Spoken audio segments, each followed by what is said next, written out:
అంజలి. నా కొడుకు పేరు చరణ్. నా కొడుకు పుట్టిన 3వ నెల నుంచి తలసిమియా అనే జబ్బు డిసీజ్ బయటపడింది. అప్పులు చేసాము, అన్ని చేసాము. ప్రభుత్వాన్ని కూడా అడుక్కుంటున్నాను, నా బిడ్డ ప్రాణాలు కాపాడండి. దయచేసి నారా లోకేష్ గారికి, పవన్ కళ్యాణ్ గారికి, చంద్రబాబు నాయుడు గారికి ఆల్రెడీ అడిగాము ప్రభుత్వం నుంచి ఏమైనా వస్తుందా అనేసి.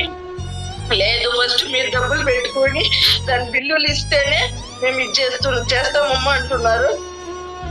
దయచేసి ఒకసారి చూడండి. ఆపరేషన్ అవుతేనే పిల్లలు వస్తాయండి.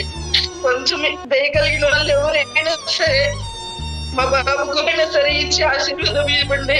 మన మంత్రివర్యులైనటువంటి గౌరవనీయులు పెద్దలు శ్రీ నారా లోకేష్ గారు ఒకటే చెప్తున్నారు, పిల్లల కోసం ఈరోజు ఎంతో ఆయన ఎడ్యుకేషన్ సిస్టమ్ అనేది మారుస్తూ ఉన్నారు. ఆర్థికంగా ఇబ్బంది ఉండేటువంటి వాళ్ళని ఈరోజు చూస్తూ వాళ్ళ కుటుంబాలని జీవిత శైలిని ఈరోజు మారుస్తూ ఉన్నారు ప్రభుత్వంలో. ఈరోజు నేను ఒకటే అడుగుతా ఉన్నాను నారా లోకేష్ గారిని, అలానే మన రాష్ట్ర ముఖ్యమంత్రి వారిని శ్రీ నారా చంద్రబాబు నాయుడు గారిని, అలానే రాష్ట్ర ఉప ముఖ్యమంత్రులైన శ్రీ పవన్ కళ్యాణ్ గారిని ఒకటే అడుగుతా ఉన్నాం. సార్, ఈరోజు మన మదనపల్లికి చెందినటువంటి వ్యక్తి చరణ్ తేజ్ అబ్బాయికి తలసేమితో ఇబ్బంది పడుతున్నాడు. తన తల్లిదండ్రులు ఈరోజు, ఒక తల్లి కూలికి పోతుంది, ఒక తండ్రి వచ్చే స్విగ్గీలో పని చేసుకుంటాడు. ఈరోజు ఆర్థిక ఇబ్బందుల వల్ల ఈరోజు వాళ్ళ ఆ బిడ్డని కళ్ళెదుట ఆ తల్లి ప్రాణం విలవిలలాడుతుంది, కోల్పోతాడేమో. ఒక 14 లక్షల రూపాయలు సహాయం అందకపోతే నా బిడ్డ అని చెప్పి వాళ్ళ తల్లిదండ్రులు ఆవేదిస్తున్నారు, ఏడుస్తున్నారు, ఇబ్బంది పడుతున్నారు. దయచేసి ప్రభుత్వాన్ని 2 చేతులు జోడించి అడుక్కోవడం ఒక్కటే నేను కోరుకుంటాను. మన మదనపల్లి నియోజకవర్గ శాసనసభ్యులు జహా అన్నను కూడా ఒక్కటే అడుగుతా ఉన్నాము.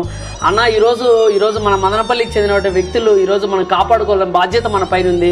తక్షణమే మీరు ముఖ్యమంత్రి సహాయ నిధి కింద పెట్టి ఏదో కొంత చిన్న అమౌంట్, ఒక 14 లక్షల రూపాయలు ఈరోజు వాళ్ళకి హాస్పిటల్ ఖర్చులకు కానీ మనం పెట్టగలిగితే ఎన్నో మంచి కార్యక్రమాల కన్నా కూడా ప్రాణదానం అనేది చాలా విలువైందని చెప్పి మేము నమ్ముతాం. అది కూడా మీ అందరికీ కూడా తెలిసిందే. దయచేసి ఆ బిడ్డ ప్రాణాలు కాపాడాలని చెప్పి జహా అన్నని మనస్ఫూర్తిగా కూడా కోరుకుంటున్నాం.